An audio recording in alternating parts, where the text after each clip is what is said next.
recent release of ChatGPT did that. Basically, you would say that the sky is red and he'll try and explain that to you, that why it's red. It was one of the biggest rollbacks that I've seen in the tech industry that happened. Like they had to roll back the entire new model in a week's time.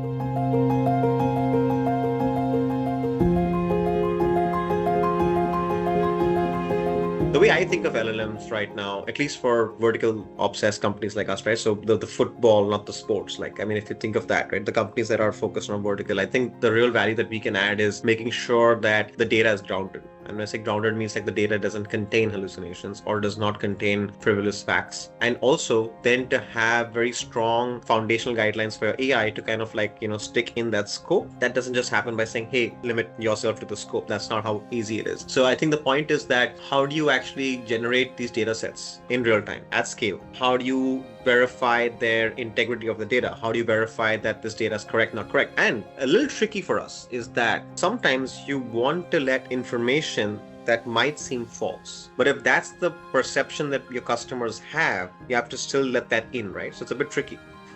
It's like someone says that, hey, the iPhone's battery drains very fast. 50 people say that. 100 people say that. 1,000 people say that. Now, even if the iPhone's battery doesn't drain fast, but if that's the perception that people are having that it drains fast, well, we have to capture that sentiment and pass it on to the brand, right? We can't say, hey, you have brilliant battery because you claim for it. And then, genuinely we know that, but there are these 100 people that don't believe that. So you have to let that in. Here's the thing, right? What is factful is one, but what is also generally perceivable and acceptable is another, because there are certain things that are acceptable but might not be won't stand the rigor of science. There are a ton of our beliefs that we have which will not hold up the rigor of science, but they are the perception that consumers have. And in fact, many times brands want to break that perception or want to change that perception to introduce a new product in the market. So it's tricky to kind of do that, but that's where the excitement is, that we have these tons of different pipelines that are there. We had earlier only data pipelines. Now we have data pipelines, AI pipelines that are doing tons of stuff after this data pipelines are doing their own thing. And then understanding whether is it actually personalized, is it actually relevant to the brand? For example, the price of a product may be two different prices in two different markets. It could also be different state to state because of the tax involved. It could also be different because at one point of time there was a promotional offer happening only in one particular store. So it's extremely complicated to kind of like do those things. So what we really do from our perspective is